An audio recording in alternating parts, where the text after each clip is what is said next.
Welcome to Plastic Model Mojo, a podcast dedicated to scale modeling, as well as the news and events around the hobby.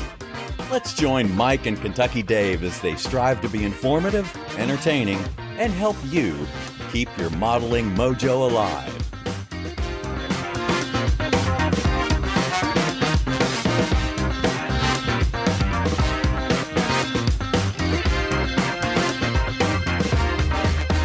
Folks, welcome to episode 148, the last feature episode of the month of September. Dave, how you doing? I'm doing great. How about you? Fine, and we got somebody in the third chair folks have heard before, Mr. Chris Wallace of model airplane maker fame and fortune. Chris, how you doing? I'm doing very well, especially after that introduction. Thank you. Chris, has the first snow fallen yet? Oh, no, don't remind me. That's coming. That is coming too soon. We're just starting to get cool nights and some cool rain and the leaves falling. So I figured you were probably 2-3 inches deep in snow by now. Maybe the day after Halloween. That's usually when we have to start worrying about those things. Oh, man. Well, good luck. Well, maybe more time to sit in your basement and model, right? Good point. That's true. Well, Chris, we always start with our guests. What is up in your model sphere this month? What's going on? Well, I first want to begin with just complimenting you on your timing that you get me on your show for the 148th episode. I think that was just serendipitous and I didn't even think of that. Perfect. Man. Absolutely perfect timing. So I'll admit that. For those that don't know. That means that we got to kick him off right now, Mike.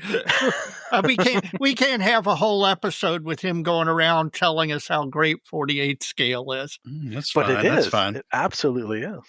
So what is up this weekend coming up? I don't know if the show will be out in time though, but I'm going to be at a local hobby show. It used to start off as a model car contest, but they've expanded it to just all models. It's run by my local hobby shop here in Ottawa. It's called the Ottawa Scale Model Contest. It's a pretty descriptive title, so I'll be there, and I'm even going to be presenting. They've asked me to actually make a presentation, so I'll be doing that too. What are you going to be presenting? They asked me to present on just some skills stuff, so I'll be talking about filling in gaps and pencil chipping, which I think we're going to be talking about later on in the episode.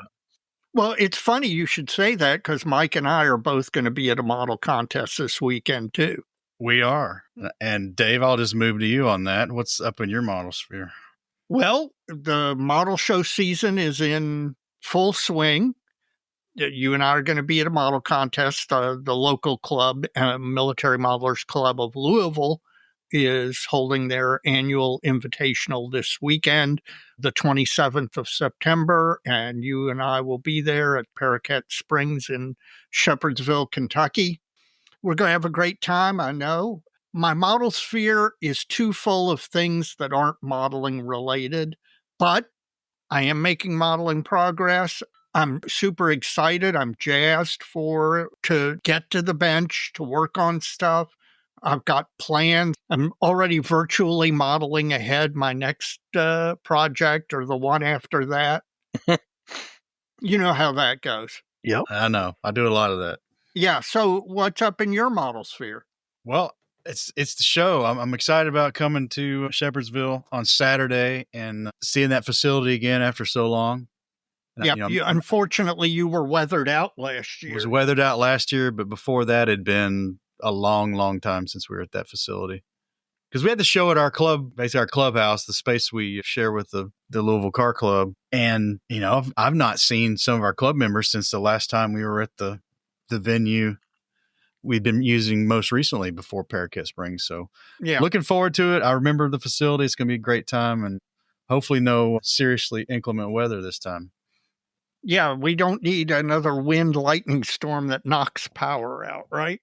No. Other than that, man, I'm looking forward to seeing Inch and everybody that comes by the table. Yeah. Well, gentlemen, we are recording an episode. So I'll start with Mr. Wallace. Mr. Wallace, do you have a modeling fluid? Well, if I'm going to be on this particular podcast, I have to have a modeling fluid. I was going to say it is required. So yes, I do, and I'm actually it's resting on my very sought after Plastic Model Mojo coaster here. So I'm happy to be using it. And it is just easy breezy Seagram's VO with some ice. That's all I'm doing. Oh, okay. There's nothing wrong with the classics. I can see you in an advertisement in Playboy in the late 70s, early 80s. Velvet smoking jacket, cigar or cigarette. Lots of chest hair. Yeah, lots of chest hair. Of course, Yeah, being for sure. Canadian, that has a dual use. It helps keep you warm. Man, he's going to cause an international incident tonight. Yeah, that's right. That's right. It's a good choice. I've nothing wrong with that modeling fluid choice. Mike, how about you? I'm drinking a beer tonight, Dave. Good. What beer are you drinking? Brewligan's New England style India Pale Ale. Is that what you're drinking too? That indeed is what I'm drinking. Well, I didn't steal your thunder, so go for it, man. Second Shift Brewing out of St. Louis, Brewligan's.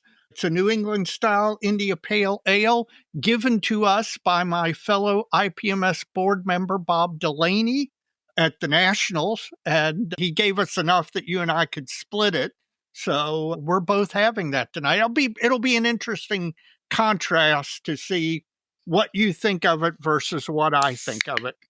Was that you or Chris Fine one too? That was me.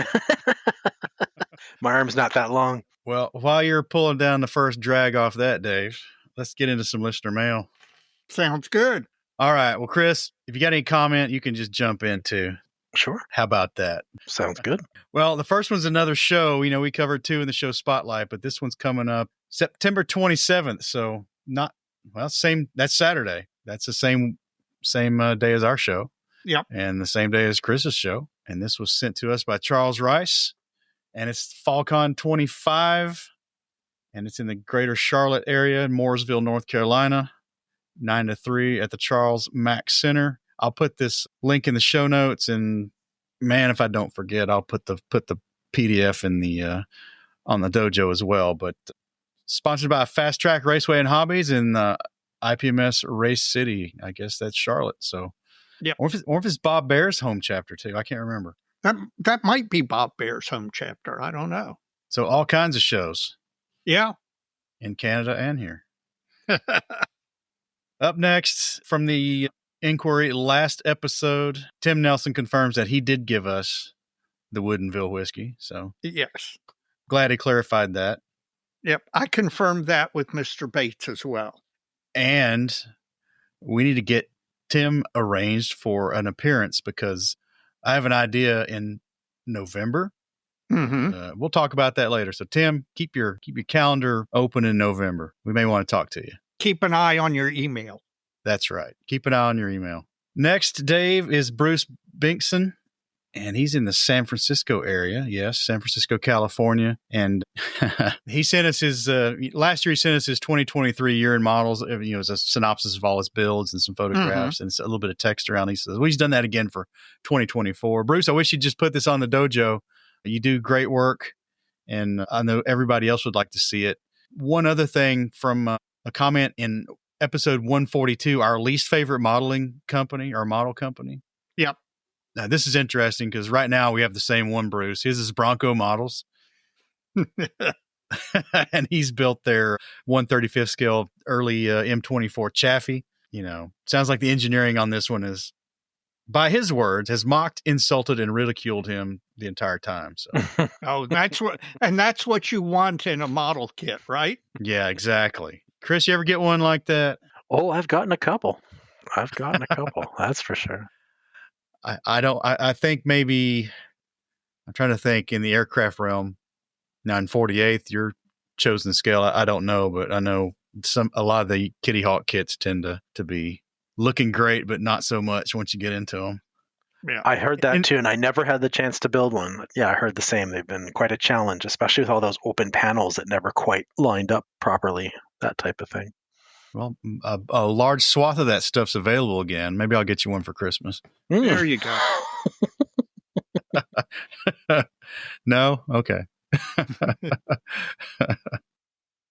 Right after Nats, I was talking to our friend Mike Idacavage down in Marietta, and just want to reiterate to him, it gets into this whole community building aspect of this hobby and kind of the the effects the podcast has had on our lives, Dave. And, I just was talking to him about reconnecting, and he reiterated how cool that was after all these years to reconnect after our brief intersection of lives there back in Tennessee, back in mid 80s. And he's offered to maybe give us a session on liquid 3D print materials, the resins, kind of that's his. Right. He's a chemical chemist or chemical engineer by vocation. I think he's retired now, but this was kind of the last thing he was kind of doing. Mm-hmm. He's still doing some conference work along that line. So, Mike, another one to watch out for your email. We want to probably definitely take you up on that. That'd be really interesting. Yeah. Chris, you got a printer?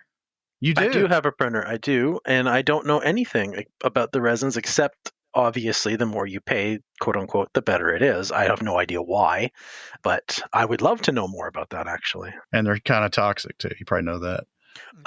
Yep. Yeah, that's right. It's right underneath the blower. Get all that stuff out of the basement for sure. Well, from Germany, Dave, is Michael Reese. Evan's friend over there in Germany. Hamilcar Barkus. He recently had the pleasure of doing a challenge build of 1/72nd scale aircraft. All right. Everybody's coming home. The title is 1/72nd scale aircraft models are easy! ! Well, good. I'm glad he got an easy one. So they had a group build, trying to do a speed build project. They picked the Edward FW190 good choice series. He's got the F8 in 72nd scale. Good and their goal was to do it in 9 hours. Well, nobody finished it. Wow. Yeah. But he kept track of his time. And by the time most guys were done, there was between 12 and 16. He was on the low side of that. He's got assembly, 2 hours and 35 minutes, paint and decals, 7 hours and 10 minutes, and weathering and final touches, 2 hours and 15 minutes for an even 12 hours. Well, remind me when at the end of the episode about this email, because I got a little surprise hatched up. Okay. You have to remind me to remind you. I'll remind you to remind me to remind you. Well, this is interesting. He says, hope this doesn't discourage you, Dave, but instead inspires you to be a bit more determined and courageous. Well, hey, I have twice completed a blitzbow where I built, painted, decaled the whole 9 yards, an aircraft model, 72nd scale aircraft model, in 2 consecutive 12-hour sessions. Chris, you ever done one of these things? I've attempted to a couple of times, and I tried really hard, Mike, but didn't quite get it underneath the. It was one of those 48-hour builds or long weekend builds. Yeah. And I didn't quite, even though I was quite strategic about it, like it was wheels up, closed cockpit, anything I could do to like reduce the amount of work, but other things in life sometimes take over, and I just can't quite get it done. But I came close. I eventually, here's a good thing. I eventually did finish the model. Well, good. It just didn't make it in the time requirement. So two points before we move on from this one. One is we're going to get to revisit this at the end of Shop Talk, because that's the third topic is short builds. Mm-hmm. Gotcha. So there's that. The other is, this is really more of a time compression exercise than a speed build in a lot of cases. Right. I would suspect, Dave, if you added up the sum total of all the hours you spent on some of your projects, even though they took months and months and months, just like mine, it was probably 12 hours. It probably was. Right. I don't doubt that. I suspect that is true. Well, Mike, thanks for that. Good to hear from you, man. Maybe we'll see him over here on this side of the ocean again sometime. And Mike, post a picture of a completed model on the dojo. Well, he sent pictures and said it was all right if I did. Well, okay. He can do that himself if he likes. Yes. May have to add him to the dojo, or maybe he's not a Facebook guy. I don't know. Wouldn't hold that against him. Yeah. Well, my last one on the email side is from John Lees, and he's from Elgin, Illinois, and he has, I've often knocked the Pache Model H. Right. Airbrushing with a banana. Right. Well, this is what he got started on. way back when. Oh, a lot of people did. And he was just could not believe the Windows displays of his local hobby shop when he was a kid built up. Most of the people were using this thing. So he ended up getting one. As life goes on, he ended up with some Iwatas and H&S airbrushes. And fast forward to today, he had some new floors installed in his house. And they had to put in a new air diffuser register in the baseboards. Mm-hmm. You know what he did? What? He masked his sucker off and got the gloss white Alkyd enamel and thinned it out and dug out the old Pache Model H and painted his trim work and his air register with it. Nice. I bet you that's the best darn looking trim work in any house you'll ever go into. Nice and smooth finish. Yeah, exactly. Fairly good use of that airbrush, I would think. Yeah, honey, I'm gonna use the airbrush to paint the living room. It'll only take 3 months. I don't think he did all the trim. I think he did the area around where he had to cut out for the register, but sure. But anyway, well, John is also recently retired, or is approaching retirement. He want to tell you that he still has the first book he ever bought. My kind of guy. He comes at this because he's decided to return to his first modeling love, which was Great War biplanes.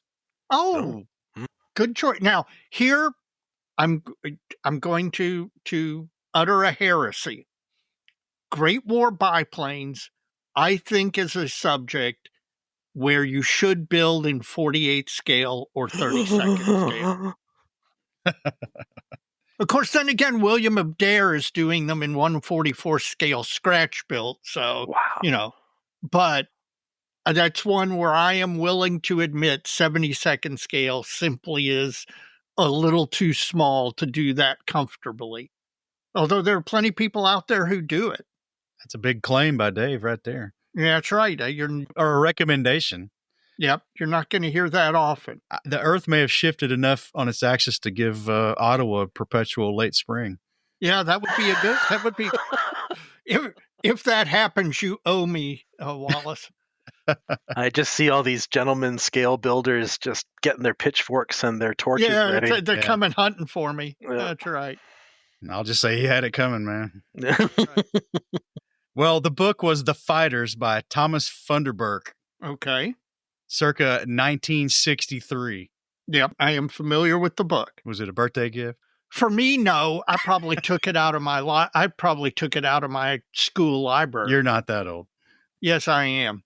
Okay. Are you really? 63? I was born in 61. Okay. All right. Yeah. I knew it was close. I'm old. He closes, remember your stash is your painting mule. That's exactly right. He's right.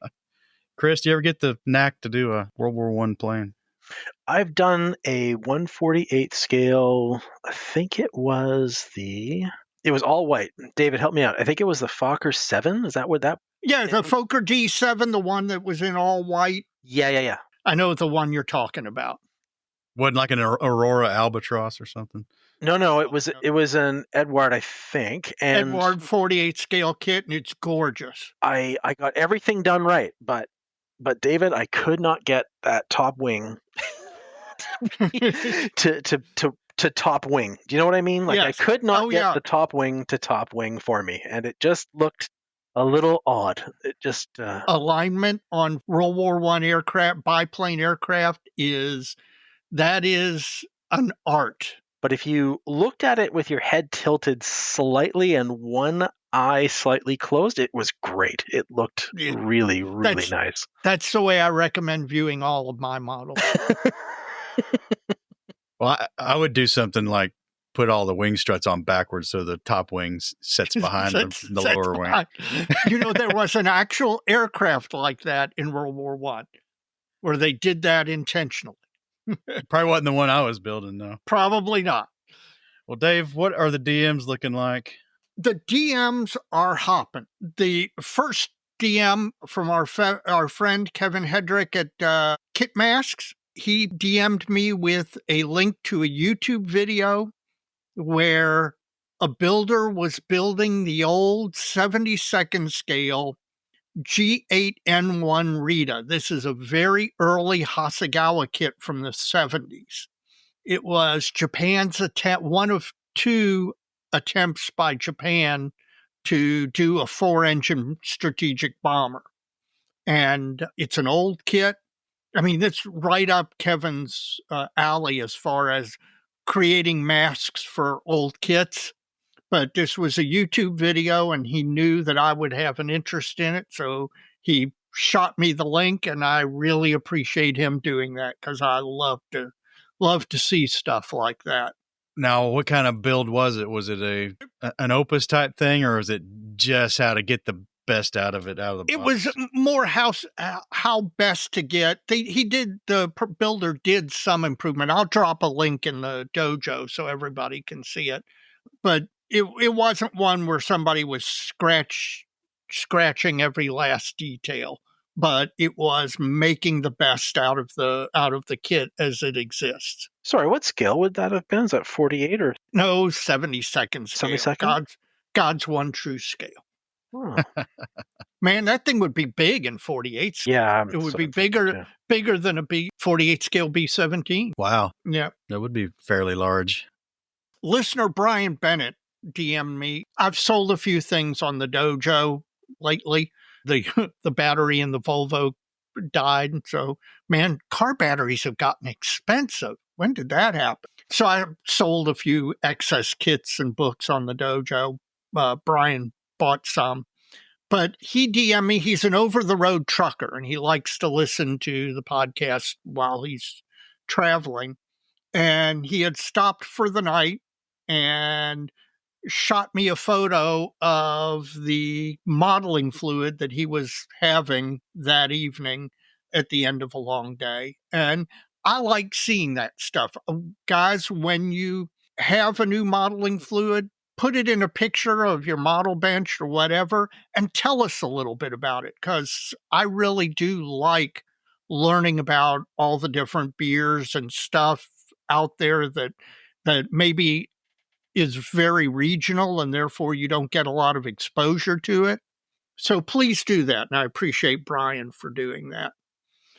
The next DM was from our friend Dr. Geldmacher, who organizes the Septemberist group build every year. And the group build that he organized for Norfolk was the group build of aircraft from like 1925 to 1950s, aircraft that is served in the Norfolk, Hampton Roads area. And he then took the collection with him because he takes it to contests in his region. And he DM'd me because he's not stopped, even though the Nationals has passed and technically we're done with that group build. He's actually adding to it. He's actually building, in this case, a Flyhawk SBD that he's going to add to the collection. You got one too. Yes. And he and I are meeting up so I can get him the Bearcat. Next is our friend and fellow podcaster, the Podfather, Dave Goldfinch, who reached out to me because, of course, they opened the hotel room blocks for the Nationals in Fort Wayne, which is, I think, about as early as they have ever done that. That's what I was thinking. I said something to you about it the other day. Yes. And so he reached out to me to confirm they were open and talk about it. And then he went ahead and got a room. But he is coming in for 2026, and he's going to be at Casa de Nights, and then we're going to do some stuff and then head up to Fort Wayne. So looking forward to having the Aussie back in town. Chris, are you going to make it? Do you know who else is going, David? I'm hoping my favorite Canadian, Evan McCollum. Man, that was low. Yeah, that's a low blow, my friend. Well, I'm sorry. You teed that one up. I mean, even a San Francisco Giant could have hit that one. Man, and the hits just keep on coming. Yes, despite the fact you're going to be there, David, I am going to go. I am going to go to Fort Wayne and hang out with you guys.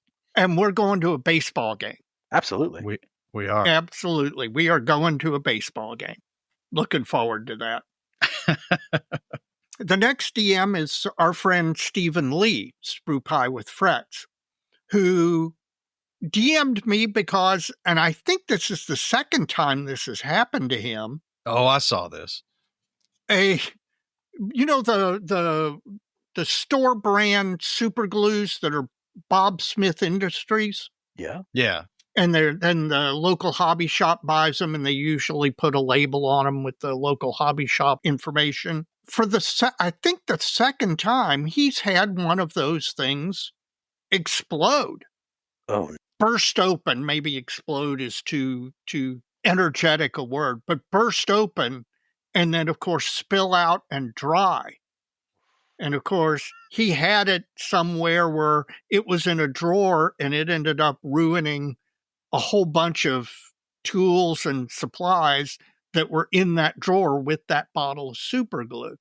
And he kind of wondered, is he just cursed, or is this a thing that's happening? So all the listeners out there, if you've ever had this experience, not just with Bob Smith, but with any super glue where the container just ruptures while it's sitting in a drawer or whatever, reach out and let us know, because this is kind of interesting.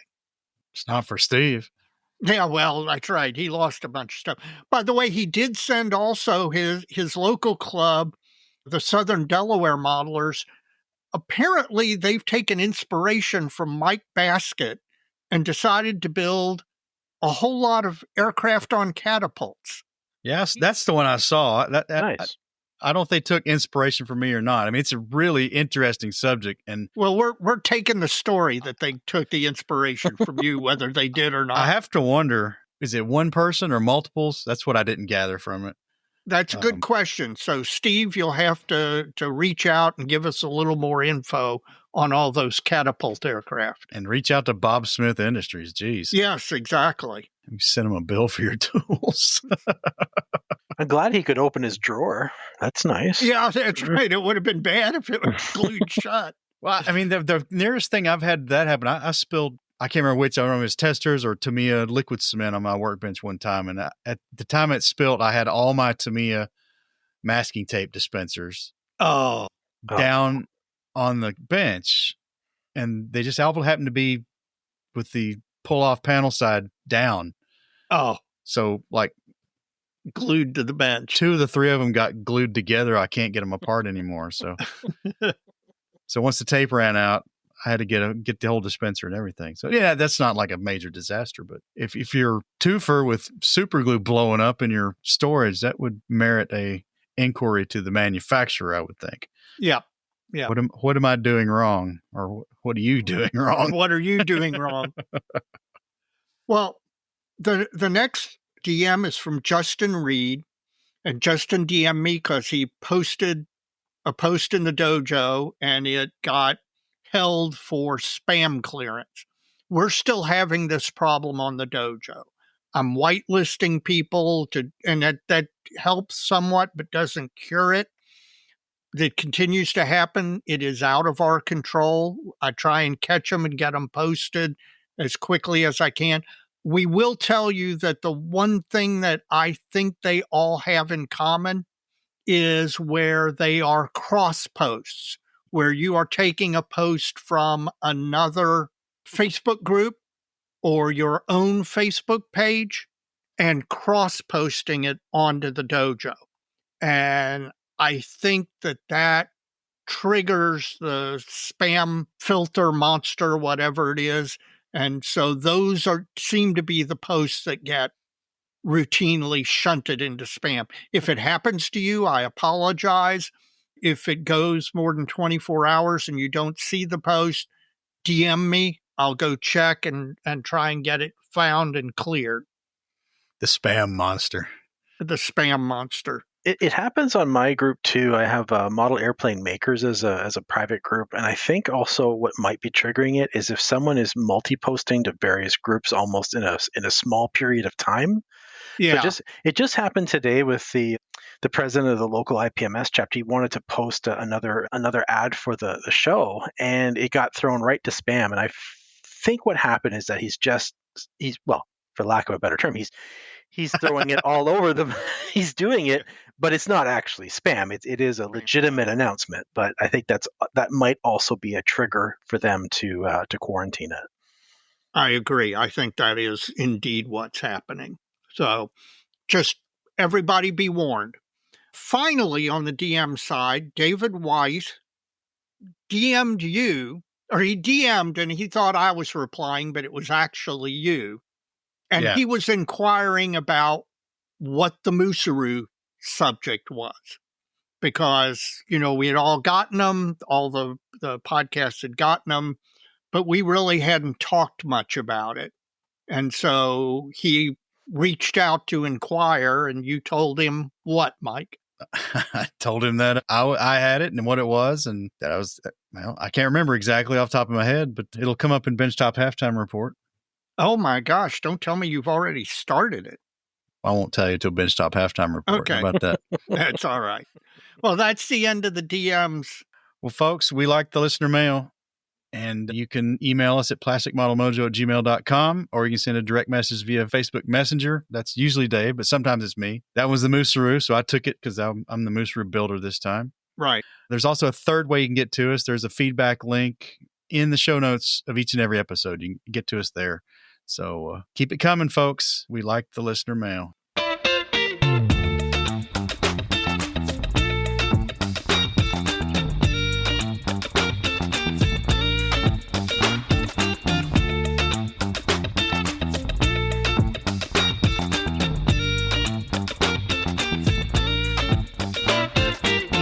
Folks, when you're done listening to this episode, please go and rate Plastic Model Mojo on whatever podcasting app you listen to it. Give us the highest rating. It helps us become more visible. In addition, if you know a modeling friend who isn't listening to modeling podcasts or podcasts at all, or Plastic Model Mojo, please recommend us to them. Help them figure out how to start listening to podcasts if they need that help. Having current listeners tell their modeling friends is the single best way for us to continue to grow, and we do continue to grow, and we appreciate it. Would you please recommend us to one modeler you know who's not currently listening to the podcast? You can also rate us via a web link that's also in the show notes of each and every episode. There's a ratings web link in there you can use. And once you've done that, please check out the other podcasts out in the model sphere. You can do that by going to modelpodcasts.com. That's Model Podcast plural. It's a consortium website set up by Stuart Clark of the Scale Model Podcast up in Canada. Those guys are a little on hiatus right now, but we wish Stu the best and look forward to those guys coming back when they can, and wish them the best. In addition to podcasts, there's also a lot of blog and YouTube friends we have out in the model sphere. One of them just happens to be with us tonight. Chris Wallace, Model Airplane Maker. We're going to start with you, man. What's going on at Model Airplane Maker and what's coming up in the near term? Well, I very recently, maybe about a week ago, I put up a video on using Prisma pencils to get some chipping effects on aircraft. Right now, I'm working on what I'm calling, it's a placeholder for now, but I'm calling it the Franken Corsair. And it's a little bit of a fun project where I'm recycling all of the various Tamiya and Hasegawa Corsair parts I've accumulated over the years, and I am upgrading a centuries-old spanked Otaki kit and having a little bit of fun with it, even trying some riveting, trying some new stuff with it. So that should be a fun one to put up. Well, we'll also mention Evan McCallum. We already have mentioned him once, but Panzermeister 36 on YouTube. And we've mentioned Stephen Lee, Sprue Power with Frets. That's a blog you're going to want to check out. A lot of 72nd scale content there. We'll see Jeff Groves, the Inch High guy, at our own model show coming up this Saturday. But in the meanwhile, please check out the Inch High guy blog, another 72nd scale centric blog. And finally, Paul Budzik, Scale Model Workshop over on Patreon and YouTube. Please check out Paul's efforts right now. He's got a lot of good stuff going on. Mm-hmm. Finally, if you are not a member of IPMS USA, consider joining, or if you're not in the U.S., join whatever national IPMS branch is in your country. I'm serving my final 2-year term on the IPMS e-board for the next 2 years. It'll be my final term in office. And the national IPMS organizations are a group of volunteer modelers who donate their time, give up a little of their modeling time to try and make modelers' modeling experience and contest experience better. In fact, I decided to run for one more term based on the hope, based on the idea that I could get IPMS USA up to 6,000 members before the end of my term. We're currently around 5,200. So I'm asking all of you as a personal favor to join IPMS USA to get us to my goal before I retire from the e-board. Also, if you're not a member of the Armor Modeling Preservation Society, AMPS for short, join that organization if you have any interest in armor or post-1900 figure modeling. As Mike and I have said repeatedly, great group of guys who are really, really dedicated to the armor portion of the hobby. Plastic Model Mojo is brought to you by Model Paint Solutions, your source for Harder and Steenbeck airbrushes, David Union power tools, and laboratory-grade mixing, measuring, and storage tools for use with all your model paints, be they acrylic, enamels, or lacquers. Check them out at www.modelpaintsolutions.com. Well, guys, it's a Shop Talk episode. Yep, I'm looking forward to it. I am too, and that's why we got Mr. Wallace here with us, because we're going to get into a couple of topics he's had some recent videos about, and let's dive on in.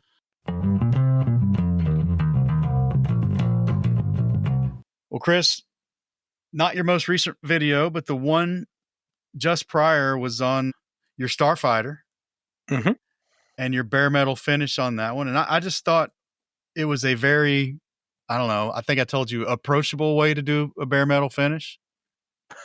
Yeah, because there are some very complicated and involved ways of doing it. That's for sure. Oh, yeah. There are. So I was interested in this one because you'd actually used a Vallejo product on this. Yep. And I thought that was really interesting because I just don't think that would have been my first choice. It would have been my sixth choice. Go ahead and tell us. I mean, the thing about the Vallejo metallics is they're acrylic. They're water-based, correct? Yes, I think. The true acrylics, I've just had very little luck airbrushing. What did you find about the Vallejo product that you liked? Well, let's just back up one stitch, because the reason why I did that, and I get into it a little bit in the video, is that I love bare metal finishes. I've attempted them countless times, some with more success than others. I would say that one of my greatest successes was with, the standard alclad type of finish, where, I mean, that's, if you want to get it to an involved way of doing bare metal finish, that's one of the more involved ways of doing it. But the last time I did it, and it could have, and I'll take this as it could have been user error. It could have been me. But when I tried to mask on top of it, I could not do it. It kept coming off, right? So the tape, even though I was using pretty weak tape and I was even sort of pre-taping things before putting it on, right, it still took up some of the finish. So that was the impetus for finding something that was both easy and passable as a metallic finish. And the reason why I went with Vallejo is because I used it on the engines of a previous build, and I was desperate. I went to the hobby shop. I just grabbed whatever was available. I just needed something. It didn't need any mixing. It does need a lot of shaking. Like, you're going to really shake these things before you use them. But when I sprayed it on, it was no fuss, no muss, guys. You put it in the cup, you shoot it on, and you're done. And it was bulletproof, absolutely bulletproof. And that's why I said, well, I got to try this. Did you thin it at all? Nope. No thinning. Really? Nothing. Didn't you watch the video, Dave? Yes, I did. Yeah. Okay. I'm trying to. Never mind. I get the question, because there's a lot of paints out there that are quote unquote airbrush ready, and right. there is a a window of application that is true. I think that airbrush ready is probably up there with honest used car salesman Yeah. for one of those terms that you hear a lot but isn't really ever true. Right. And So- the Model Air stuff, forget it. It's not airbrush ready. And it says Model Exactly. Air on it, and it tells Right. it lies to you. You can't put that in your cup and shoot that. It doesn't work. But this Well, stuff you could did. at like 60 psi, Okay. painting a wall. Possibly. yeah. That's true. Well, but seriously, there are, for most of the products that are advertised airbrush ready, there is a range that is okay for most modeling applications, solid colors, things like that, primer, whatever. They'll work. But generally, especially with metallics, that I don't know, man. I was surprised. Let's just put it that way. Well, I sprayed it on. I chose a few colors because the plane I was going after is more of a earlier 60s one where they took a lot more care of these things, I suppose. But so there wasn't that much dirt accumulated on it. And there wasn't that many different panel colors, but there were a few. So I had to mask off the wings. I had to mask off a few of these panels in the back, and the masking tape did not look metallic when I took it off, which was great. The reverse side, I mean, and I used a few shades, and like I said, you got to shake them very, very, very, very well. They even have a little BB in it or a bearing or something like that to help you shake it up. But yeah, pour it right in, and it cleaned right up with a little bit of lacquer thinner, and away you go. Now, how long did you let each application dry? Yeah, I'm not a fast builder, so I typically would do it overnight, but 12, 20, 24 hours, something like that. So to back up even further, I assume this still had all the prerequisite kind of building finesse and undercoating requirements that most metallic finishes have to not show every little pimple that the plastic might have in it. And that's the thing with the bare metal finish. It's a skill that goes beyond what we would totally do with a normal camouflage or a single color. It's because the metallic, for whatever reason, will announce, just like you said, every single flaw, every speck of dust, every sanding scratch you could possibly think that you have dealt with. Well, let me tell you, that bare metal finish is going to tell the world that you didn't. So yeah, so my standard finishing thing for that was I checked all my seams with a little bit of NATO black. I polished all those out. Then I went for gloss black after that, which also will help you track down any blemishes. And the great thing about that is you just polish it out and put more gloss black on it. It's the easiest fix in the world. And the other thing that I tried with this video was a brush that had a wider spray, and that helped a lot as well. So because you want a nice smooth application, and you don't want to sit there and dry like these individual lines of dry airbrushing. You want to have sort of almost a wet application. The broader brush that I used really helped with that. I found that interesting too, because just our last episode, we had Dr. Miller on, Dr. Strangebrush, and talking about bigger needles for primers and just metallics and clear coats and things like that, just for that very reason. And then really, if you mentioned Paul Budzik in the shout outs there, or the recommendations, he's got a couple of videos on using they're airbrushes that are they're some Iwata trigger brushes, pistol grip type brushes, and the same thing. You're putting down a higher volume of paint. You're going to get a smoother finish. You're not trying to blend all these narrow lines by comparison as you would get using a narrower or smaller tipped airbrush. So looked like it worked out for you. And how did you lay some where you laid one color of Vallejo and then laid another color of the Vallejo metallic over it? Yes, I did. And how did that work? It didn't lift the layer below or anything like that? No, it went on like butter. It was great. Like it's one of the easier ways of putting a bare metal finish on that I've ever done. It's still not, to my mind, like absolute perfection, mirror like finish, but I wasn't going for that necessarily. And I'm not saying that this is the only way of doing it. It's just saying if you want a way that is fairly easy to do, certainly not a lot of fuss to get it done, this is a good way of trying. One of the comments that I got on the video was, well, it still looks like paint, buddy. The best way of doing this is with foil. And, that's probably true. But if you want an involved process of putting on a bare metal finish, I mean, you want to sit there and suffer for your modeling. And that is one great way of doing it. and I've seen so many started projects of bare metal foil. I've seen dozens and dozens and dozens of starts, but I have not seen that many finishes. And I wonder if along the way that people's levels of care give up, Yeah. And I'll be honest with you, I just don't like the results of bare metal foil. I don't think it looks as good. I really don't, but that's just me. Mm-hmm. Well, I think a marginally executed foil model is looks like a candy bar. Exactly. Their gaps aren't closed very well, and they're not blended well, and there's wrinkles, and that's when it's not been done that well. But I wouldn't want to do it that way. No, neither would I. Maybe that's a scale modeler's kind of what would you call it? Brass ring. The brass ring. Yeah. You kind of like a complex vacuform or something like that. Yeah. To pull off a bare metal foil finish, or not even bare metal foil brand name, but gosh, there was an article in Fine Scale years and years ago. Years ago, where the guy did use candy bar wrappers. No. Yep. And wow. Yeah. And the micro foil adhesive. Well, that's one way of doing it. There is. But if you want to make another model this year, you might want to consider paint. That's all I'm going to say. I agree with you. Well, once you had this down, was the masking and decaling just similar to a normal?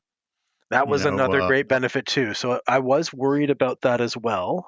Luckily with the kit, so I used the new Kinetic CF104 kit, and that has cartograph decals in it. So it's going to work. It's going to work just fine, and it did. And so I put them on. You really, really have to zoom in to see the film on those. But after a clear coat, it's gone. And it still looks pretty metally to me. Now, did you use any sort of setting solution or anything like that on the decal? I used our standard microcell microset. Okay, and no problem with that affecting the finish at all? No. And I've been on this show before, and I have lamented a number of times my dealings with decals over the years, and I'm still... Don't we all? I'm still in a multi-step program to try to deal with it. Yeah, that's right. I did reach out to one of our friends, Chris Sieber, because he could always just master these things. And he gave me a couple of extra tips on maybe going light on the microsol, right? Heating up the water. I use, and I'm not ashamed to tell you, I use a baby bottle warmer as my decal reservoir. That is a great choice. And I go hot. I mean, you can't stick your finger in there for very long. I go hot. And then I put those things on. I press them on. So I put it on a pool of microset, and I press them on with a hot, wet paper towel. And that takes care of 90 some odd % of the settling into the rivets and settling into the panel lines and everything like that. That does a great job. It's interesting that the warm water came up on the dojo really early when we launched that group. Mm-hmm. And I guess the main benefit I could see that I mentioned there was it's decal adhesive is a cellulose based material. It's like postage stamp glue, essentially. Yeah. And the warmer the water, the faster you can dissolve that off and get that thing to come off the paper. And I think where I would be concerned with a bare metal finish, just like I would with a 60s Navy high vis scheme with the light gray on top or a white on a NASA bird of some kind, is that stuff that glue is not clear typically. It typically has a little bit of yellow color to it. Amber. Oh, okay.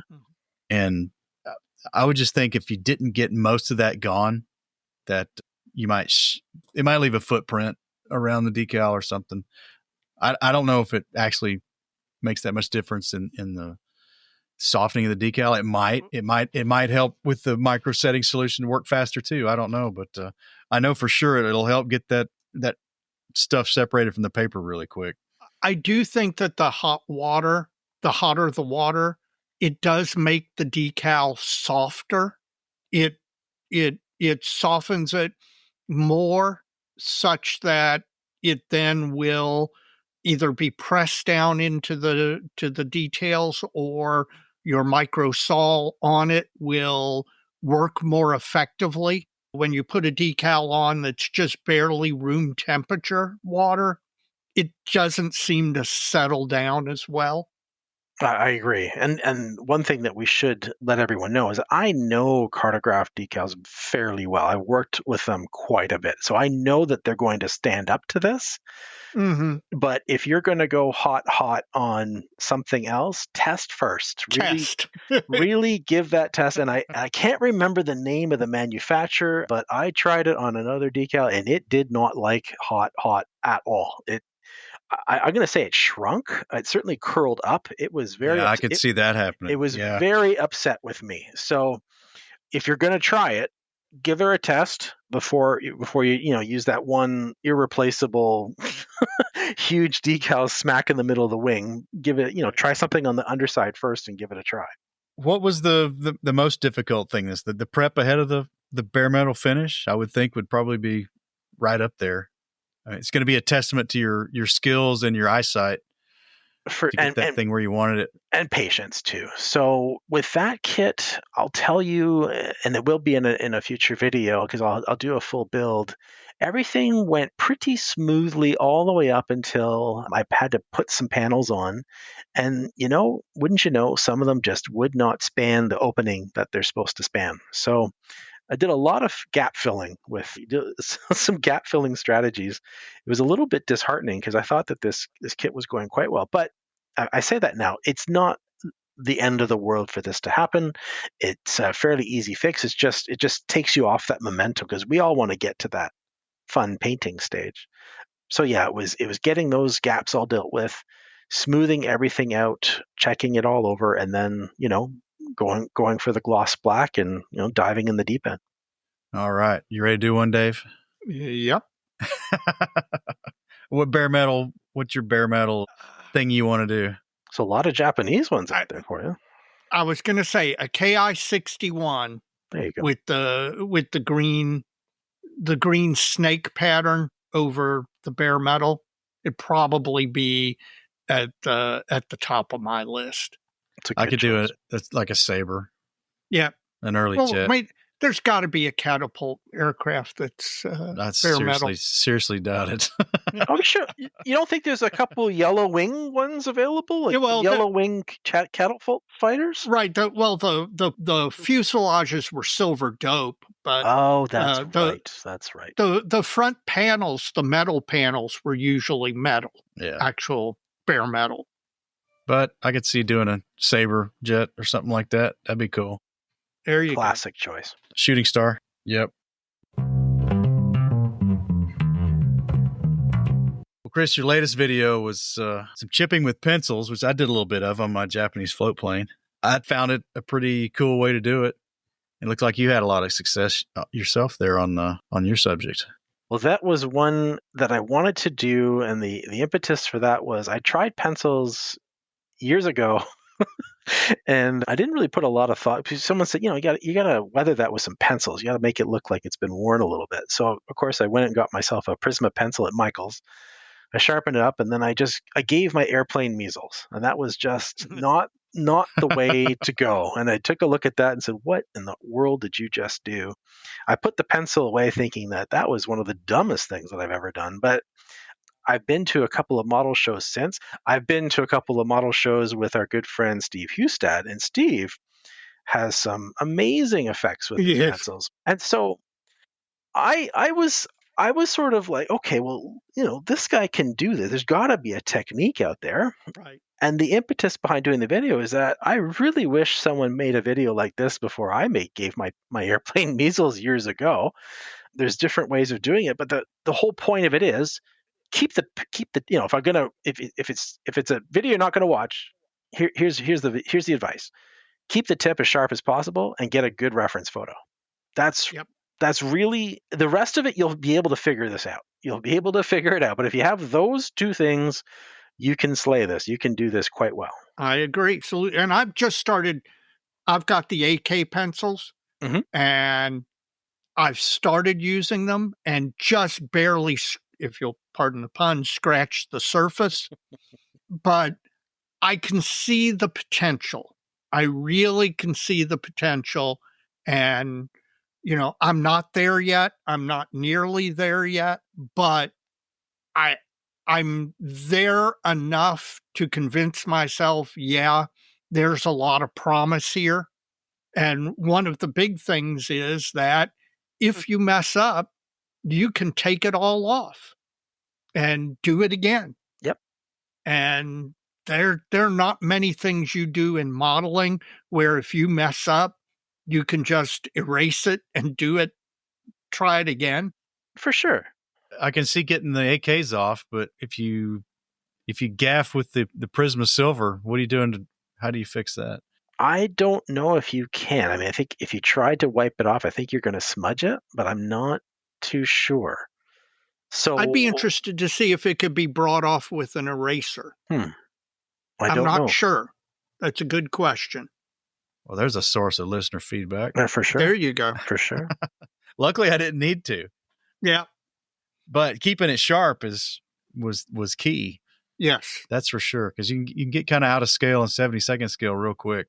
Easily. Way easily. And these pencils are soft. So, you're going to be chipping away for a little bit. You're going to have to stop and sharpen that thing. I'm really serious about that. You're going to need a pencil sharpener right beside you.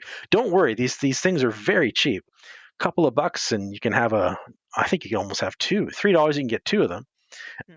And I started in the video, I went I was really small. I was just rivet head size that I was starting off with. And I was working with this great photo that showed me exactly what I wanted to have it end up looking like. So the colored pencils used, were they AKs? Yeah, those are all AKs. Now, did you use any of the water solubility aspect of those in your work? I can't remember. Just kept them sharp. Kept them sharp, and I was varying the color, so I wanted to sort of make it look like the olive drab had been scuffed. So I went with sort of a buff color, or like a very light brown. I went with a green to make it look like the primer, and then I used a gray to sort of really mark up the walkways.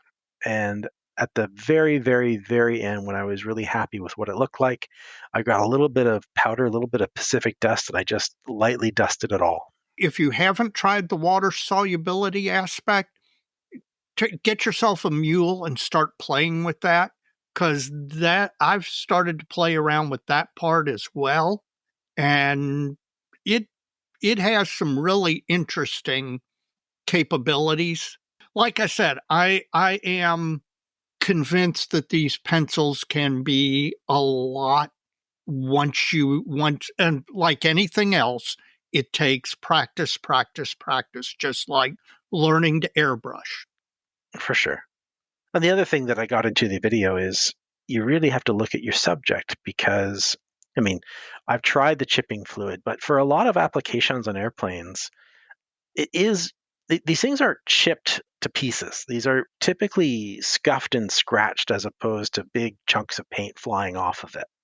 Now, there are, of course, exceptions to that. It really depends on what you're going after. So one of the commenters in the video said, I'm going to start combining this. So I think he had a project where he was doing something with chipping fluid, and then he was going to bring in the pencils just to do the light scratching at the very end, right? So you can mix and match some of these techniques to get what you're looking for. No, I agree. I think that's a good point. Well, where do you see this going on a future project? Is anything else you want to try with the pencils?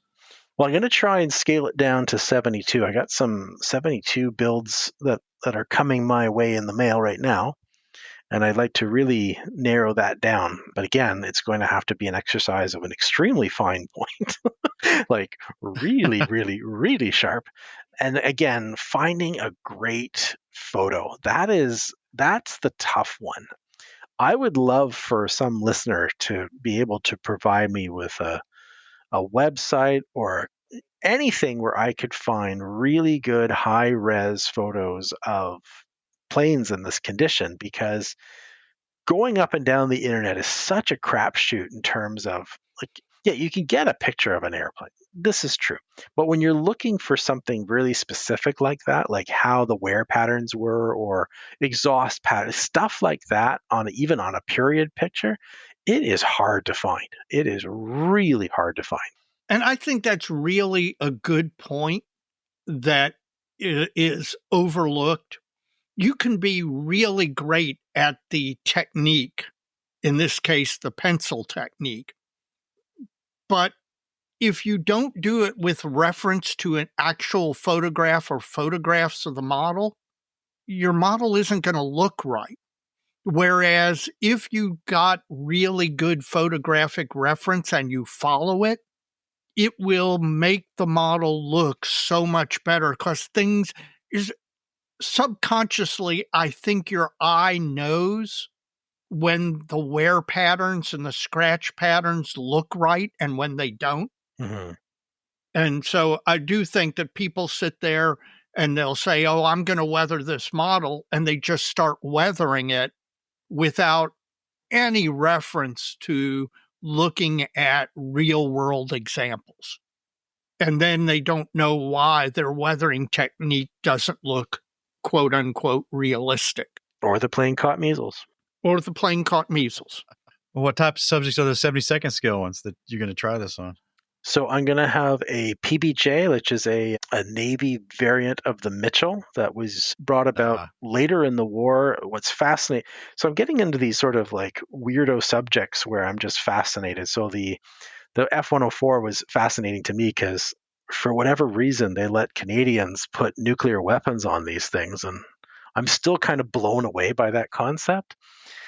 For the PBJ, this was being designed to fly off of and recover onto aircraft carriers in late 1946 time period. So I'm just, my mind is sort of like, that is kind of, it'd be looking like an albatross trying to land on a canoe. You know, it just looked a little bit weird to me. So I'm kind of fascinated with that one. And the other one that I want to do is it's an RCAF, but I think it's an RCAF Boston, which would have been late war, well, mid-war, I guess. And it was an intruder plane that they flew sort of like solo over France. And it was all painted all black, bristling with machine guns, very little in the way of navigational aids. This is all, dead reckoning. And these Canadian pilots would just sort of orbit where they think there was a Luftwaffe airbase. And anytime someone was coming in for a night landing, these guys would just pound them. I built one of these in the old Airfix kit when I was a kid. I always wanted to go back and redo it. So I'm going to get the special hobby one, and I'm going to go a little nuts on that one and rekindle some old childhood memories. And you talk about a subject that just is ripe for weathering. For sure. Is those night intruder schemes. I mean, those things just got worn to death. Yeah, it's going to have a lot of character. Yes, that's what we call it, character. Well, anything else on pencils? No. I think that about covers it. Now I've got to go get some. I've got a Prismacolor silver. That's the only one I've got. It's the only one you need. I've had it for ages. I've had it for 20 years probably. It's still like 2/3 as long as it was when I bought it. Yeah, I do have a good sharpener. I recommend getting the entire AK set. You do it once, they will last forever. That's true. Is that what you did, Dave? Yes, I did. Okay. Thanks Just to our friend Ian McCauley. Oh, that's right. That's right. That's right. Well, I said we're going to revisit this back during the listener mail. Our third and final topic tonight is from Steve Anderson's A Guided Journal for Modelers. Which of your future projects would make a fun 48-hour or extended weekend build, and what do you have to do to make that happen? I don't know, man. I don't know if this ever sounds fun, but I'm going to let you go first. You just can't tell the Blitzbow story again, Dave. I won't tell the Blitzbow story. I'm going to let a cat out of a bag. All right. My wife and daughter are going on vacation starting this Saturday, and they'll be gone for about a week, a little over. I've had a conversation with Jim Bates, And Jim and I went to the 2012 IPMS Nationals in Disney World in Florida. And while we were there, Edward had just come out with their F6F Hellcat in 72nd scale. It was the hot kit. Everybody wanted it. They were bringing them in and putting the boxes together in the vendor room, and they couldn't keep them on the table. Nice. Jim and I both bought one because we were both anxious as heck to get this thing. We both wanted to build it right away, and this was in 2012.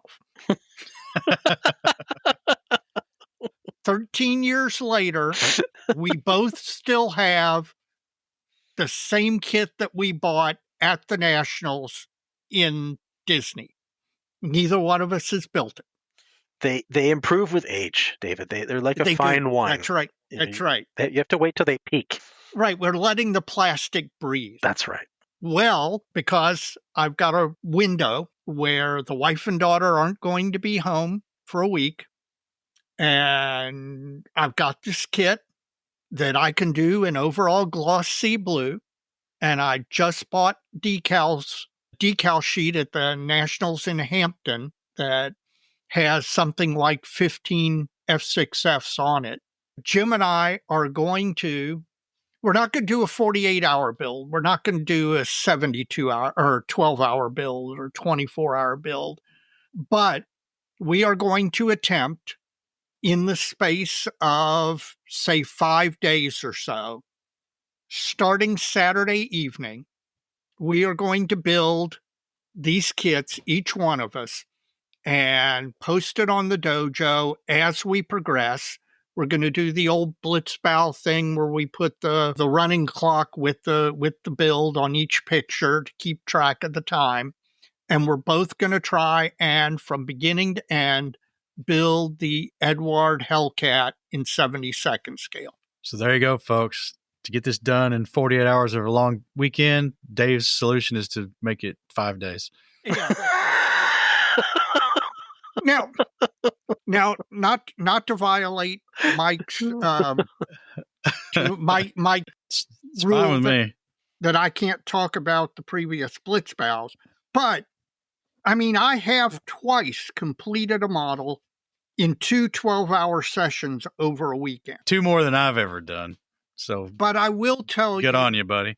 That's a young man's game.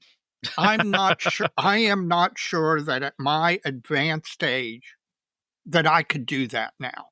That I could take 2 12-hour sessions Saturday night and Sunday night and complete a model. I have trouble sitting at a bench for that long now. Instead of trying to do that and not succeeding, and since I have a window of an entire week, Jim and I agreed that what we would do is we would try and do this over a period of 4 or 5 days. Well, I'll be anxious to watch. Mm-hmm. Now, Chris? Yes. If you had to choose an aircraft and your wife and daughter are going away and you're going to build for 3 or 4 days and you're going to, from start to finish, what kit would you select? Yeah, you've already bought the beer. Yeah, food's that's all right. being delivered. That's right. I'd have to be strategic. So no engine, right. No gear, closed and simple one color cockpit. And if you don't have that fuselage and buttoned up and wings on it on Friday night, if you don't have all that done on Friday night, my friend, I don't think you're going to do it. I don't think you're going to do it. Well, if you have it done, if you have everything buttoned up, wings on, basic construction done by early Saturday morning, you're still in the glide path. But if you find yourself late Saturday afternoon still doing sanding and construction, yeah, you're not going to finish in time. Mm-mm. But what kit? You name it. The old Revell Waco. It's got no engine. Yeah. You could It's got about 12 parts.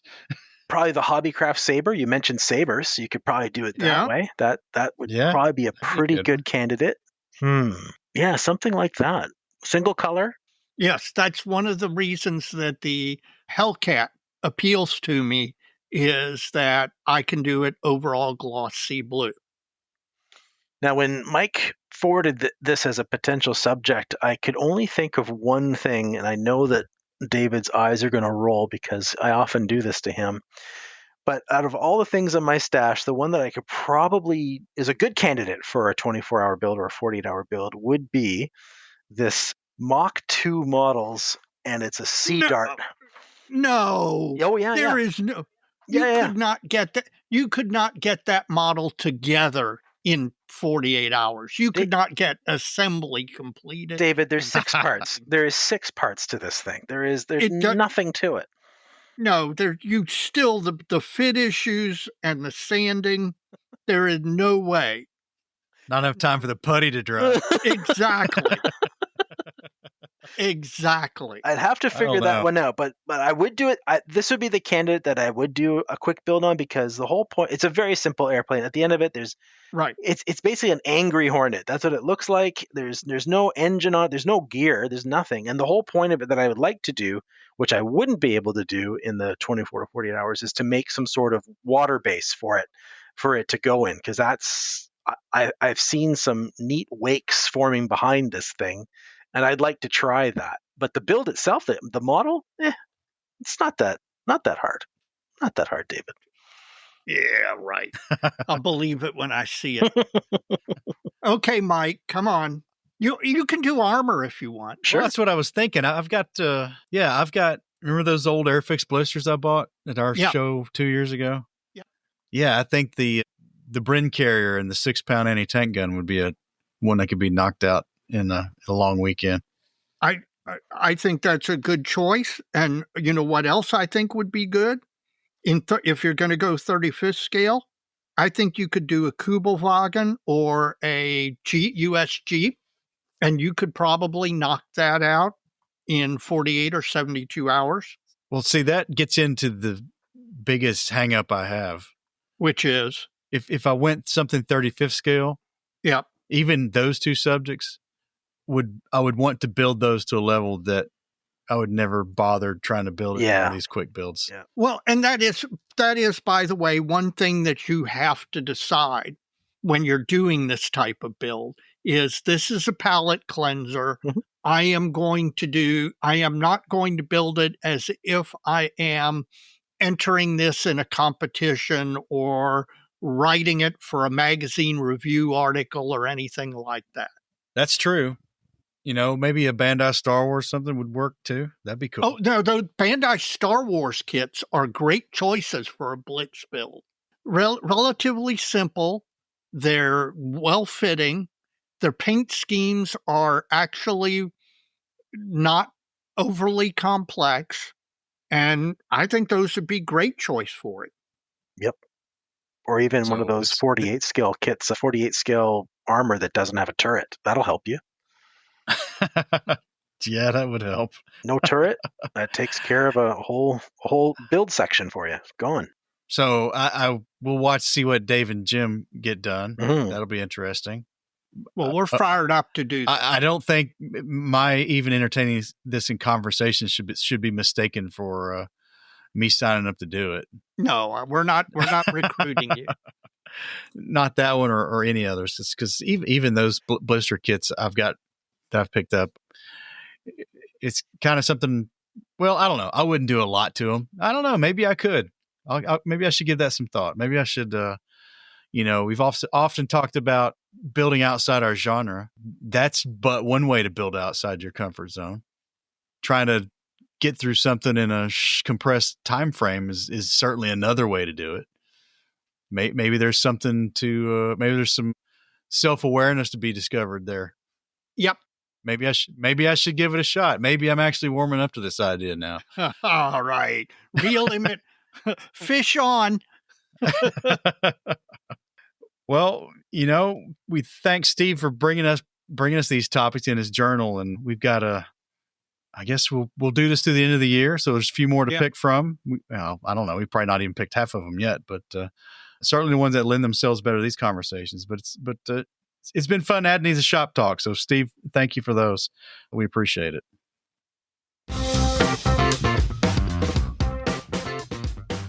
Bases by Bill is back with quality display bases that enhance any model. From U.S. and Japanese wooden carrier decks to custom-sized cherry hardwood bases, Bases by Bill display bases are available for any type of model and for any size. Oh, and have you heard? Bases by Bill is now a U.S. reseller for one-man army high-definition paint masks. These masks bring amazing detail to your model, even maintenance stencils. They have to be seen to be believed. And all one-man army products include free shipping. Check basesbybill.com to see the products. Bases by Bill for all your model display needs. Well, guys, it's the Benchtop Halftime Report. I hope we're all working on something. Yes, we are. Well, we're going to start with our guests. From the third chair, Chris, what's up on your bench? What are you working on?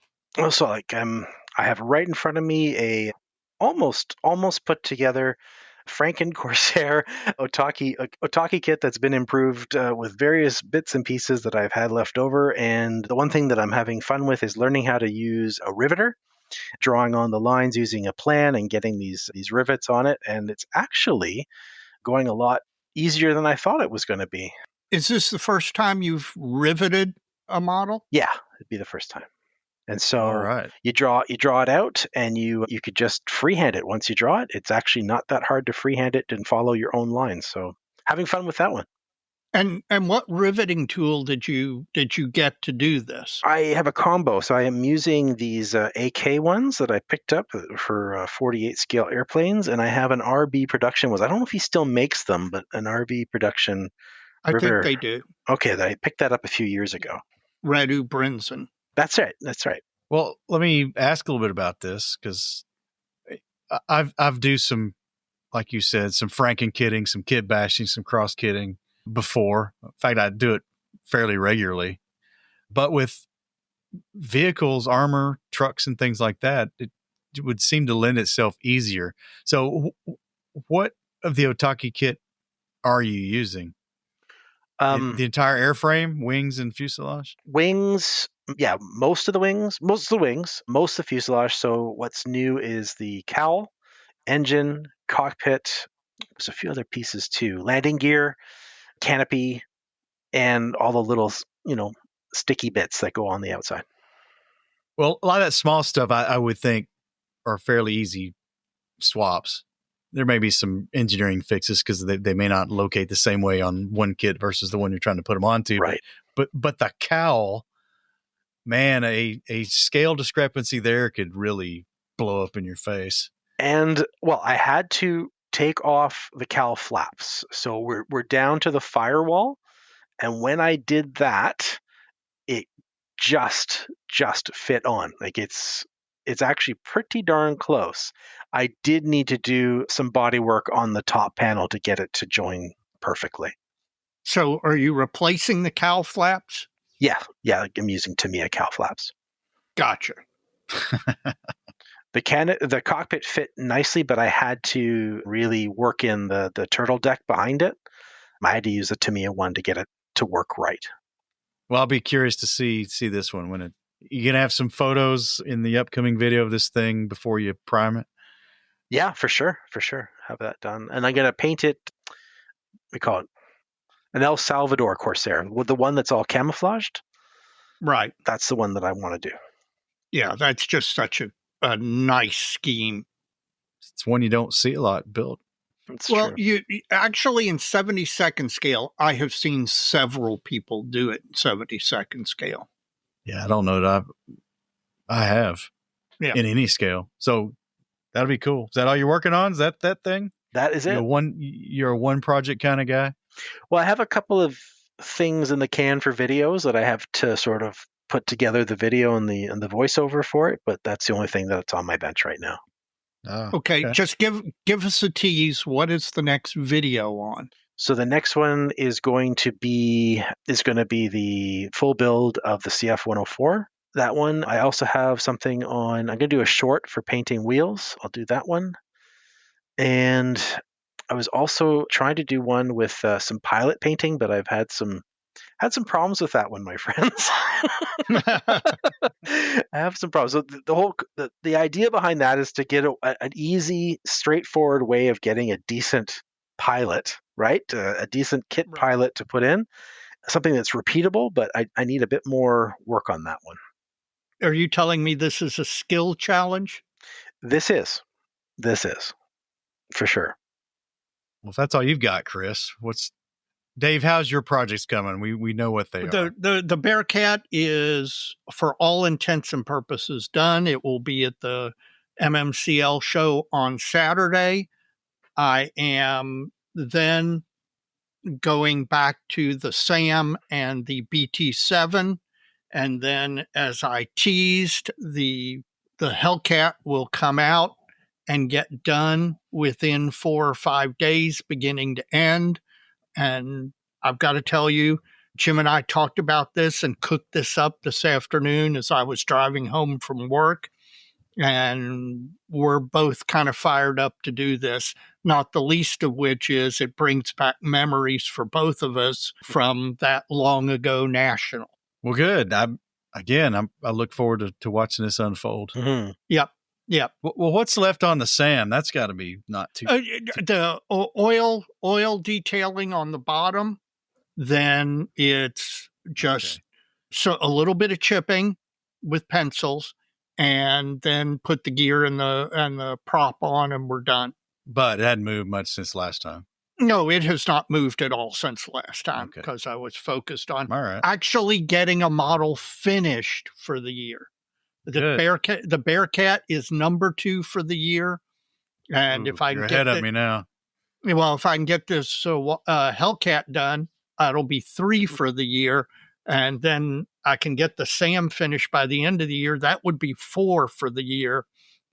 And if I can get 4 done in a year, it's pretty good. I'm gonna consider that a win. Well, I would. My goal is always 5, but if I got 4 done, I would consider that a win. Well, if you got 4 done, that puts 5 back on the table of reality. Mm-hmm. Yes, it does. Yeah, sure does. So how about you? Still slogging away on the KV-85. What have I done? Well, you printed, painted, and installed the radiators, right? I did. Did I talk about that last time? You were in the middle of printing. I think you had gone back and I can't remember. It's bad. Broken it apart. Yeah, that's bad. Yeah, I did go back and redo those and got them painted, and it went off like clockwork after that. I got them put back together and then glued into the model, and I masked the openings. So all that went well. I've worked on the tow cables for the KV-85. The biggest hitch right now is how to do the mounts for the fender mounted fuel drums, because I'm going to have one of them populated and 3 of them empty. So there's a lot of intricacies there. And a mistake I made early on was there are some brackets that were molded onto the rear parts of the fenders. There's 2 at each drum location on each side. So 8 total, 4 on each side. Well, I'd cut those off while I was working on the fenders, because I had it in my head there was a PE set somewhere that was going to be usable for this, and I'll be darned if I couldn't find it when it's all said and done. And I've got some 3D print files that I wasn't liking the way the similar detail was coming out. So I just went back and dug into that second kit I had and used my chopper and just shaved those things off the edges of the fenders of the other kit parts, and have glued them all back on. So now I've got to figure out, what am I going to do for the base brackets that these go on? I'm probably going to come up with a little CAD and a little print job for that. And then the metal straps that actually hold the drums down is going to be some really thin styrene probably. Oh, okay. Not going to go with like photo etch? No, there's just not a good set I can find. I don't, I could go get like a a Royal model set for a KV 85 or something, and the stinking thing's going to be $60. That's, I've done some audacious things with aftermarket sets and on the theme of how much of it I haven't used. Right. But that would be a new record that I really don't care to set. I hear you. Yeah, those things are just too expensive. And Panzer Art makes a nice set of drums without any straps on them. So I think I'm going to get a set of those. Hopefully there'll be one maybe at the show. I doubt it, but there could be. Might get lucky. If not, I'll order them Saturday night or Sunday morning. Now, a set, I assume, is 4? A set's 4. And So you're only going to use 1? 1, maybe 2. Okay. So the other's just going to have these empty straps flopping around. We'll see how it goes. So that's what's next. And I got to fix the mounts for the tow cables. That's not too hard. What's wrong with the mounts on the tow cables? There's nothing wrong with them. I just haven't put them on yet. There's a little bracket welded near the turret race that's got a hole in it for the turnbuckle that they use to tension the tow cable during stowage when it's on the vehicle but not being used. I could have sworn I had an old on the mark photo etch set for KV still somewhere, but haven't located it yet. The kit parts are okay. They're just really thick. And in a pinch, I can probably file those down and get them presentable. But if I can find that old PE set for that, I'll probably, because I know those are in the set because I've used it before. And I know I had multiple copies of that set when it came out back in the mid 80s, probably. So wish me luck in finding that. Other than that, it's where you least expect it. Well, yes, it'll be in the last place I look. Right. Exactly. Because if you find it and then you keep looking, that's kind of silly. Other than the KV, I'm started on the suspension of the Musaru Cup build. Ooh. So maybe when you guys get fired up on your F6s, we should do a video and I'll chip away at this while you guys are chugging along on that. Maybe we'll do that. That might work. I don't want to start anything new. Now, I did have one of the Meteors that I took possession of at the National Convention. I was rubbing one of those the other night. That may probably going to be more in my next aircraft. Well, good. Gloucester Meteor F. Probably going to start with the F1. Okay. And so, we can provide you some research on it if you need it. And knowing your past Musaru Cup builds, it's going to be something fun and interesting, I'm thinking. It will be fun and interesting. Nice. Yes, it will. Nice. I don't want to give too much away. But No. I'm just probably not going full Monty on the Fast and Furious Drift Mobile kind of thing. I've already seen some of the builds folks are doing, and honestly, I think Brian Dinklau over at Build Sideways podcast has got to be liking this one. Yeah. So we'll see what he cooks up. But that's my bench. Anything else? That's it. Plastic Model Mojo is brought to you by Squadron. Head on over to squadron.com for the latest in kits and accessories, all at a great price and with great service. Squadron, adding to the stash since 1968. All right, guys. Models continue to get announced. Again, we're living in the golden age of modeling. Stuff is coming out faster than I can even keep up with. Do you have some faves and yawns? I do. Okay. Give me a fave or a yawn. These are faves, I guess, since we have a choice of two criteria. All right. Not necessarily something I'm going to build, but I thought they were interesting. In 1/48 scale, a company called InScale is going to be releasing 2 German trailers, an SD-ANH 53 and a 54. Now, one of these is some kind of Luftwaffe materials trailer, and the other one, I think, is, I can't remember, a toolbox or maybe a generator. Yeah. Really interesting subjects. 48 scale is great for the aircraft guys. The downside, this is yet another Russian company that's going to be hard to get if you're inclined to get it in the first place. But the box art looks good. I don't know how the kits are. They're new, but some interesting things for the 48 scale dioramist, I would say. Wallace, you got one? I do. It's not necessarily for me. I think that I'm really looking forward to seeing this fine molds F104 that's coming out at 172. Oh, did I blew one for you. I'm sorry. That's all right. Stole one off my list. I could not be more excited about this. And I'm hoping that the sales of this just set new records for fine molds to the point where they're thinking of maybe releasing an F111 down the line and something like that, because I would be one of the first people in line to grab one of those. But this F104 looks pretty darn good. Well, I am hoping that they do the entire F104 series. The Japanese F104s, which of course is what makes this attractive to fine mold, they did, the Japanese had a lot of F104s and had really, really great paint schemes on some of them. And I'm betting this is going to be a great kit just because fine mold's recent stuff has been phenomenal. And I can't wait. I am super anxious for this. And maybe this will get you into building 72nd scale. We'll get them to release a CF 104 and you can build in 72nd scale.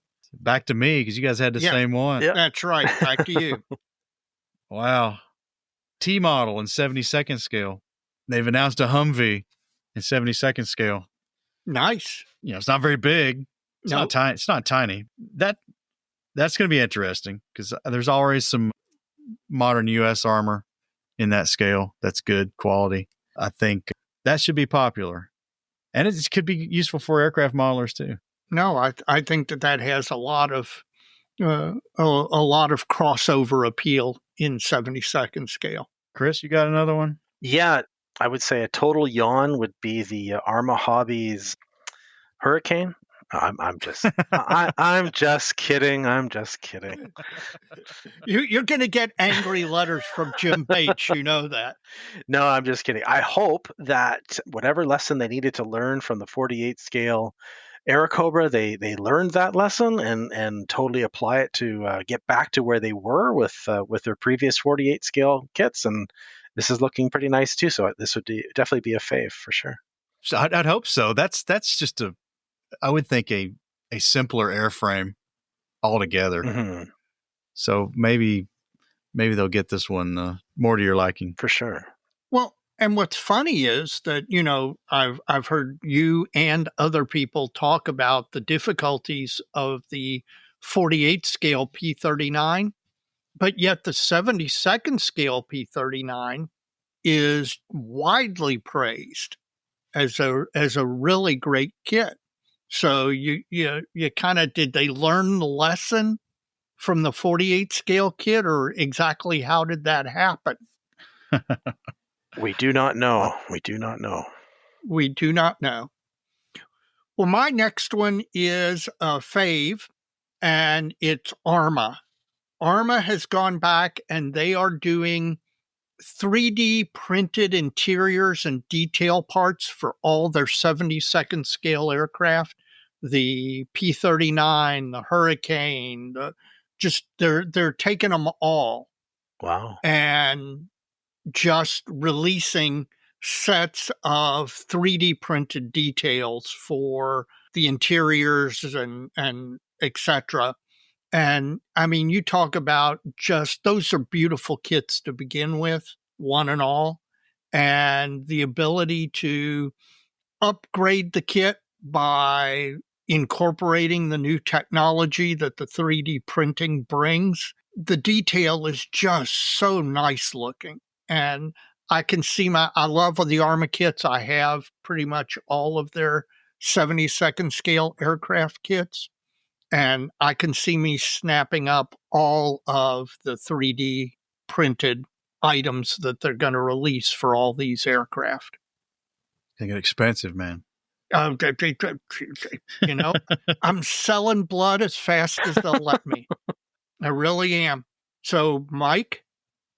I don't have any more other than I'm finding it just like last month.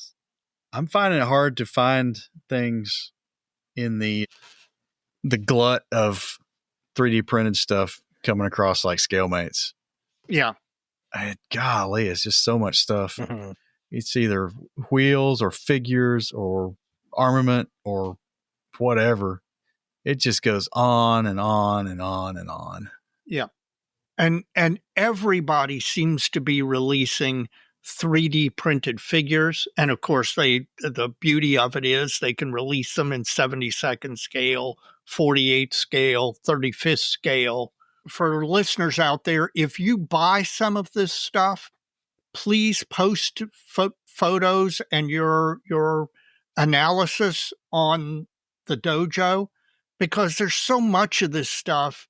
And all of these companies are all brand new. I mean, none of them existed. It can't all be good. Right. They can't all be good. And help a brother out. If you buy something and it's great, let us all know so we can patronize that manufacturer. And by the same token, if it's not so great, let us know so that we don't get burned. I continue to be amazed by the amount of 3D figures that are getting put out by all of these brand new manufacturers. Well, has anybody got anything else? I do. Okay. And going on to that same theme of not knowing if we're going to get burned or not, I've always had a thing for the A12 Avenger 2, the flying Dorito. Yes. Model Collect has a collection of them out in 48 and in 72nd, but I have never seen or heard of one being built from someone that I know, and I'd love to get it. I can't get it from my local hobby shop yet. I don't even know if he's going to get them, but I'd like to. I'm neither a yawn or a yay. What's in the middle? Just Interested. Sure. Raised eyebrow interested. I'm a raised eyebrow interested. That's what I am. It looks so neat. I'm with you right there. I'm not a big what if or prototype guy.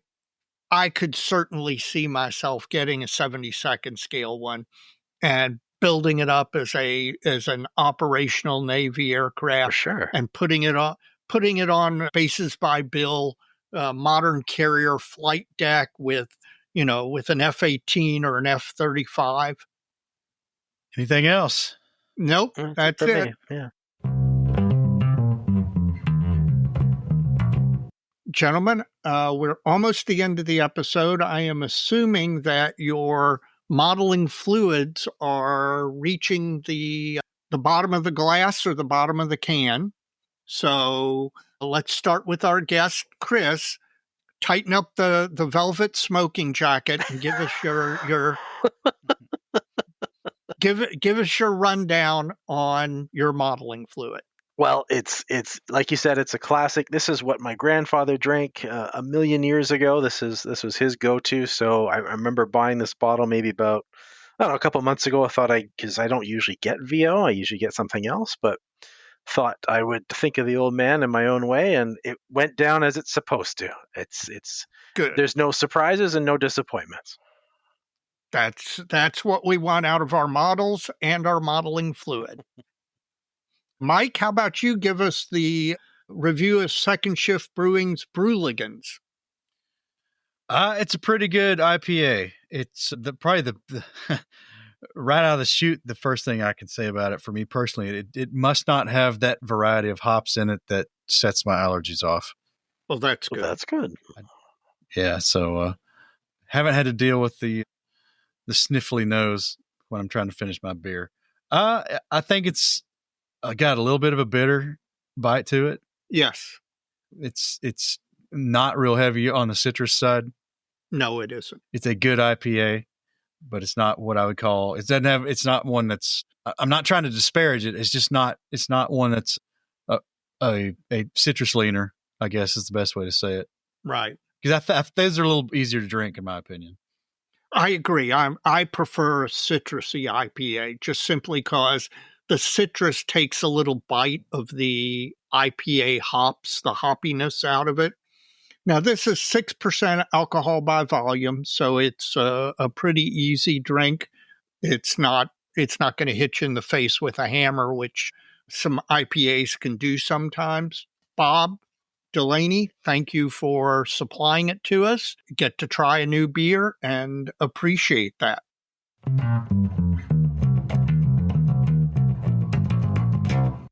Okay, we are truly at the end of the episode. So before we go, let's do some shout outs. Mike, do you have a shout out or two? Well, I got to shout out the folks who have chosen to support Plastic Model Mojo through their generosity. We appreciate that very much. We're a self and listener supported affair around here. So everything folks are willing to do for us helps us out. We've set up several avenues for folks to be able to do that to make it as easy as possible. You can sign up for a recurring contribution on Patreon. You can give us a one-time shot or manage your own recurring contribution on PayPal. And we've also got Buy Me a Coffee or Buy Me a Beer, depending on which avenue you go to get to that. You can find links to all these things in the show notes of this and every episode. And also you can find it on plasticmodelmojo.com. There's a support the show tab. You can get to it that way. So folks, we're keeping this train going down the track. We appreciate all the contributions. It's all been a great help and makes it a lot easier for us to bring you more content. Thank you very much. I will second that, of course. And I would like to shout out a model company that we met at the Nationals. There was, and I'm going to butcher this name, Amaru Tinkopa, with a company called Vespa Models. And he had a table. I actually bought some rivet decals from him. But his company's out of South America. I don't remember which country. It's www.vespa